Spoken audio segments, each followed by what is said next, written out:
The laughter started with Gerald Whitmore. It always did. He was the kind of man who laughed first and thought about it later, if he thought about it at all. And on that Tuesday morning in late October, standing at the head of the 32nd floor boardroom of Whitmore Capital in downtown Toronto, Gerald Whitmore laughed the way a man laughs when he believes the room belongs to him entirely, which, technically, it did. His name was on the building. His name was on the firm.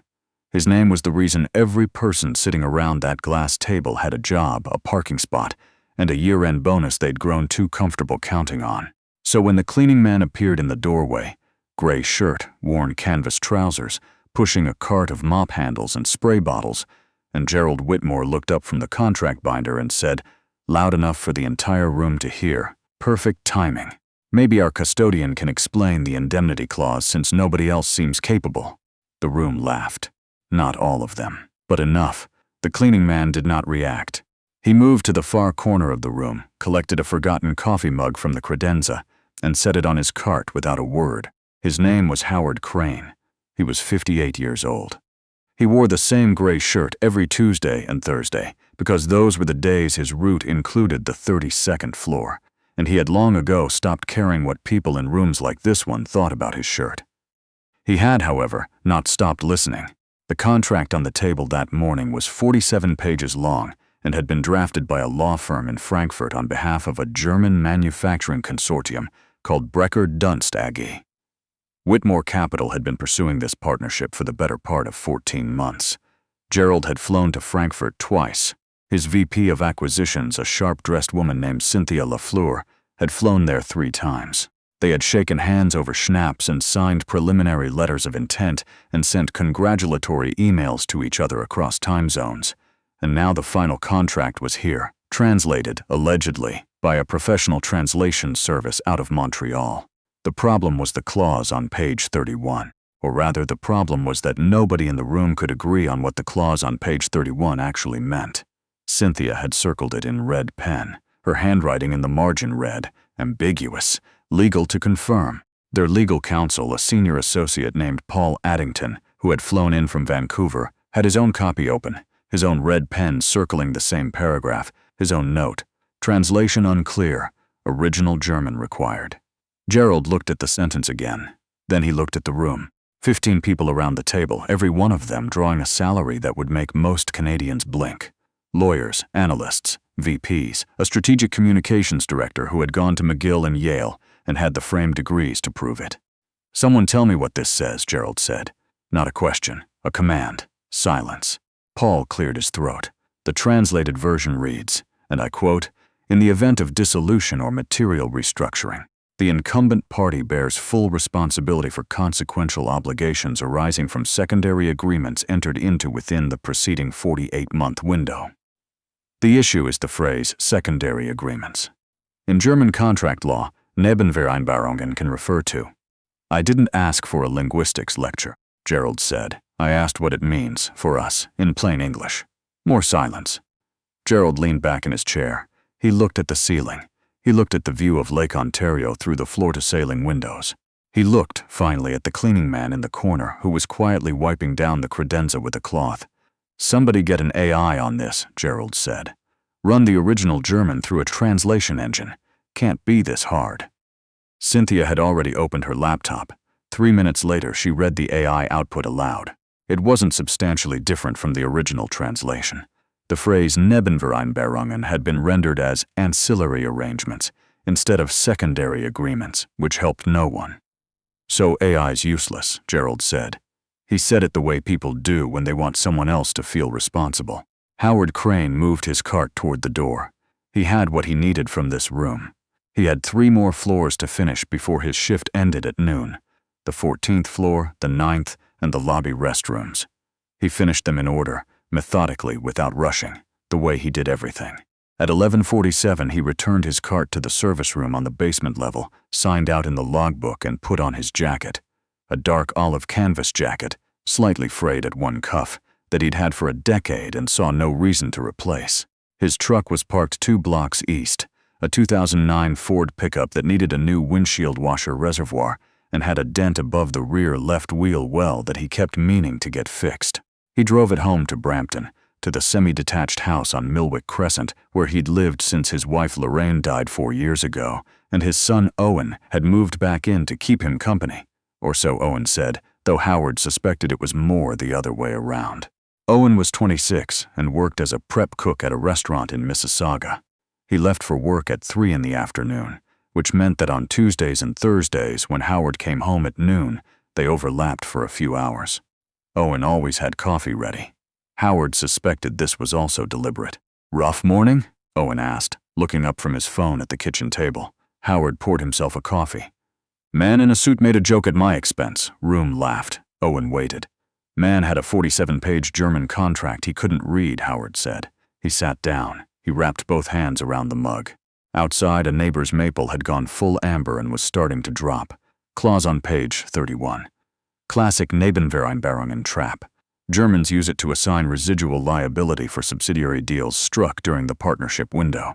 If Whitmore Capital signs that contract as translated, they're taking on liability for anything Brecker-Dunst's subsidiaries agreed to in the last 4 years. He paused. That could be enormous. Owen stared at him. "Dad, you have to say something. I'm a cleaning man. You have a PhD in contract law from the University of Cologne." "Had," Howard said. Past tense. Owen set his phone face down on the table. "Dad." Howard looked out the window at the maple. The leaves were falling at exactly the rate they always fell in the 3rd week of October. Reliable, unhurried. He thought about Lorraine, who used to rake them into piles and then jump into them herself, laughing while Owen screamed with delight from the porch. He thought about the hospital and the paperwork and the 6 months when keeping Lorraine comfortable had become a full-time second job on top of his actual job. He thought about the moment his actual job, senior legal counsel at a mid-sized Toronto investment firm, had quietly decided it could no longer accommodate a man whose attention was divided. He had not fought it. He had not had the energy to fight it. He had simply left, and then the bills came, and then he found work he could do with his hands and his schedule, and the part of his brain that didn't require him to feel anything in particular. That had been 4 years ago. "It's not my problem," Howard said. "It's somebody's problem," Owen said. "And you're the only one in that building who knows it." Howard went back on Thursday. He told himself he wasn't going to say anything.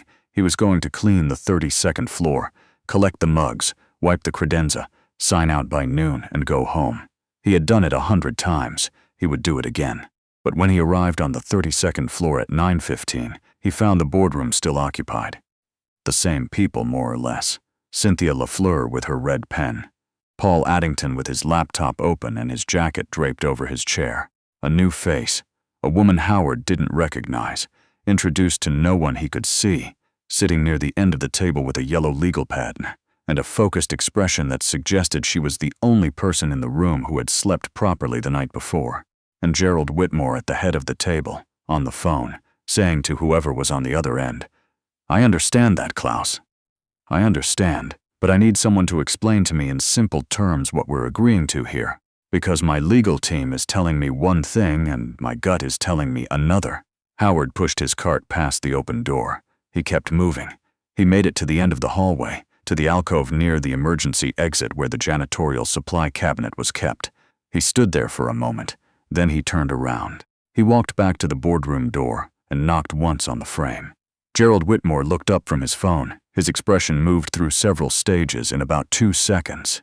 Recognition, surprise, then the particular blankness of a man recalibrating his expectations in real time. "Can I help you?" Gerald said. Howard looked at the contract binder on the table. "Page 31, he said. "The indemnity clause, may I?" The room was very quiet. Cynthia Lafleur looked at Paul Addington. Paul Addington looked at Gerald Whitmore. Gerald Whitmore looked at Howard Crane. "You read German?" Gerald said. "I do," Howard said. Another silence. The woman at the end of the table had put her pen down. Gerald gestured toward the binder. Howard stepped into the room. He picked up the binder, turned to page 31, and read the original German paragraph at the bottom of the page. The one that ran alongside the English translation, set in slightly smaller font. He read it through once, silently. Then he set the binder on the table and looked at Gerald Whitmore. "The translation is not wrong," Howard said, "but it's incomplete in a way that changes everything." He pulled out the chair nearest to him and sat down. He did not wait to be invited. Nebenvereinbarungen, he said, in the context of German commercial law, specifically under Section 311 of the Bürgerliches Gesetzbuch, the Civil Code doesn't just mean secondary or ancillary agreements. It includes implied obligations, things that were never written down but were understood to exist between the parties. He paused. The clause is saying that if Whitmore Capital dissolves or restructures, you inherit not just Brecher-Dunst's documented subsidiary agreements from the last 4 years, you inherit their implied ones too. Paul Addington's pen had stopped moving. He was staring at Howard. And the reason that matters, Howard continued, is because Brecher-Dunst has 3 subsidiary operations that, according to their 2023 annual report, which is publicly available on the Frankfurt Stock Exchange website, were in negotiations with suppliers in Poland and the Czech Republic under terms that were never formalized into signed contracts. Those negotiations broke down, but under this clause as written, Whitmore Capital could be asked to honor those implied commitments if anything triggers a restructuring event.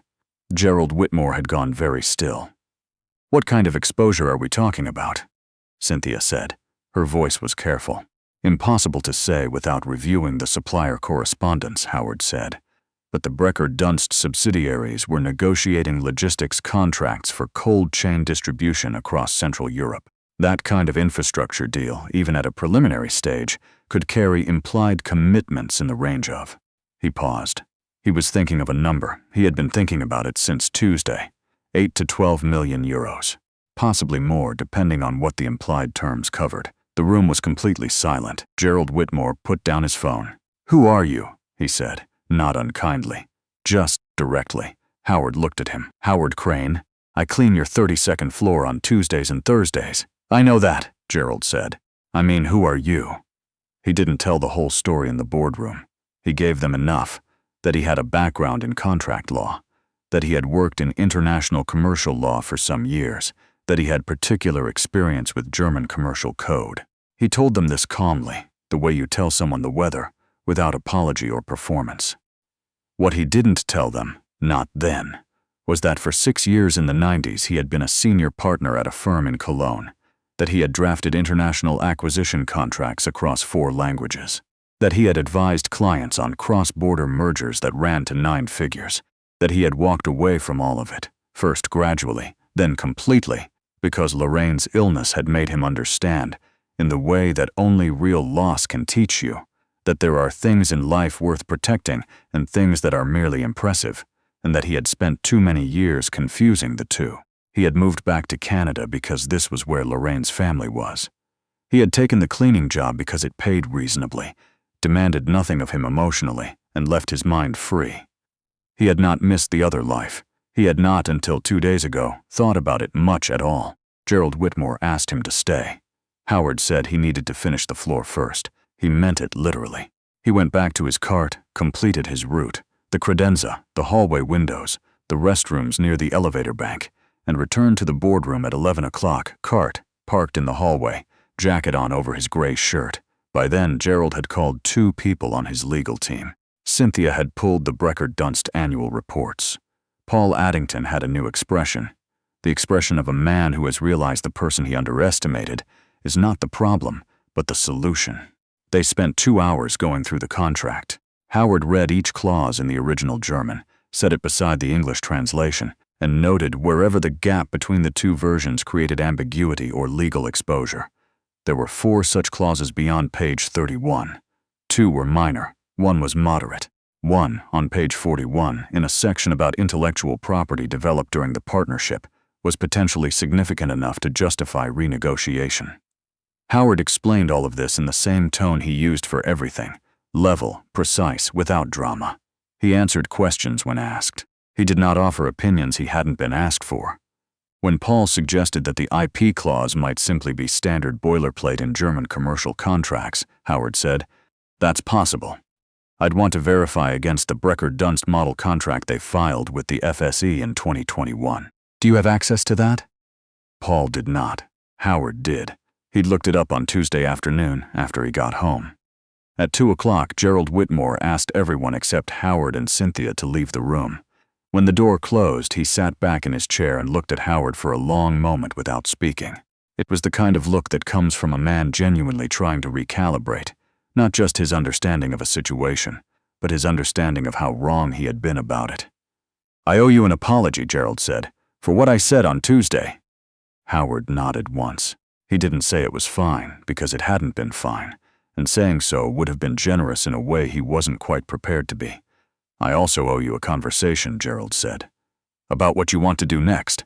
"I have a job," Howard said. "You have a cleaning job." "I know what I have." Gerald looked at him. "Does it not bother you? Everything you clearly know, and you're pushing a mop cart."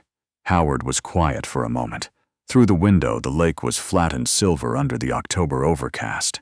He thought about Owen, about the coffee on Tuesday, about the maple tree losing its leaves at exactly the rate it was supposed to. He thought about Lorraine. "I was a senior partner at an international firm for a long time," he said. "I was very good at it. I billed 2,000 hours a year. I missed a lot." He paused. "When my wife got sick, I understood what I'd been trading away. And I decided I didn't want to trade anymore." Cynthia, who had been quiet, said gently, "So you chose this deliberately?" "I chose simplicity," Howard said. "This job is simple. It asks nothing from me that I don't have to give, and it turns out I still had things to give. They're just not things I was giving before." He looked at Gerald. "I'm not unhappy. I want you to understand that. I didn't walk in here because I wanted rescuing." Gerald was quiet for a moment. Then he said, "What did you walk in here for?" Howard considered this. "Because someone was about to make a very expensive mistake," he said. "And I happen to know how to prevent it." That seemed like the relevant fact. Gerald Whitmore called the Frankfurt office the next morning. He told Klaus Brentner, Brecker Dunst's lead negotiator, that Whitmore Capital required revisions to 4 clauses before any final signature. He cited the specific sections. He used the correct German legal terminology. There was a pause on the line. Then Klaus said, in careful English, "You have found a very good lawyer, Mr. Whitmore." Gerald said, "I found the right person." The revisions took 3 weeks. Howard was consulted twice more during that period, both times at his own request via a phone number he had given Cynthia.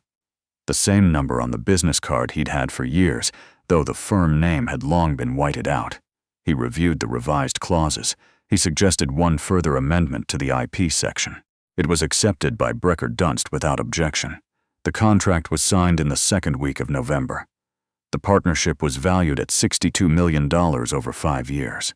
Howard heard about the signing from Owen, who had heard it from a friend who worked in a cafe in the financial district, where Cynthia Lafleur apparently celebrated with her team on the afternoon the papers were finalized. He heard it on a Thursday, which was one of his Whitmore Capital days, and he happened to be on the 32nd floor when he heard it, pushing his cart past the boardroom, where the glass table was empty now, the contract binders gone, replaced by nothing more significant than a water jug and a stack of blank notepads. Gerald Whitmore found him in the hallway 20 minutes later. "We closed," Gerald said. "I heard," Howard said. Gerald held out an envelope. "This isn't a salary offer," he said. "You can read that as you like. It's just, what you did has a value. I want to acknowledge it." Howard looked at the envelope. He didn't open it. He folded it once and put it in the pocket of his canvas jacket. "Thank you," he said. Gerald hesitated. There was something else he wanted to say. Howard could see it. Men like Gerald Whitmore always had something else they wanted to say, some further offer, some position, some way of making the world conform to the order they understood. He was not a bad man. He had laughed on a Tuesday morning and he had apologized on a Wednesday afternoon, and in Howard's experience, that was a better accounting than most people managed. "If you ever wanted to," Gerald started. "I know where to find you," Howard said. He said it without sharpness, just plainly, the way he said most things. He pushed the cart to the next room. On the drive home that evening, he stopped at the pharmacy on Beauvert Drive to pick up his blood pressure prescription. The pharmacist, a young woman named Tasha who had been filling his prescription for 2 years and always asked about Owen, handed him the bag and said, "Quiet day?" "Quiet enough," Howard said. He paid in cash the way he always did and drove home in the November dark, the old truck rattling faintly at 60 kilometers an hour. The heater blowing warm air that smelled faintly of the pine freshener Owen had clipped to the vent 3 months ago, and that had long since stopped smelling like anything in particular. The lights were on in the kitchen when he pulled into the driveway. Owen's car was still there, which meant he hadn't left for his shift yet. Through the kitchen window, Howard could see the shape of him moving around. Probably making dinner before work, probably with his headphones on, probably listening to something Howard wouldn't recognize. He sat in the truck for a moment before going in, not because he was sad or tired or regretful, just because it was the kind of evening, gray cold, the maple out front finally bare, that made a man want to be still for a minute before he walked through his own front door. He thought about a boardroom on the 32nd floor, full of people who had everything and still couldn't read the thing in front of them. He thought about a contract that would have cost a company 8 million euros on the low end, signed and filed and forgotten, the mistake invisible until it wasn't. He thought about Lorraine, who had always said that knowing something without saying it was just another kind of waste. He took the envelope from his pocket. He opened it. He looked at the number inside for a moment, then folded it again and put it back. He would figure out what to do with it later. Maybe Owen's restaurant needed something. Maybe the maple needed replacing. He got out of the truck, locked it out of habit even in his own driveway, and walked to the front door. Owen had heard him. The door opened before he reached it. "Dinner's ready," Owen said. "I made that soup you like." Howard stepped inside, into the warmth and the light and the sound of something ordinary happening in a kitchen that smelled like leeks and black pepper and home. "Good," he said. He hung up his jacket. He sat down at the table. He had cleaned the 32nd floor of Whitmore Capitol on a Tuesday and a Thursday, the same as always. He had done it well, the same as always, and somewhere in between, without meaning to make a thing of it, he had also saved someone $62 million.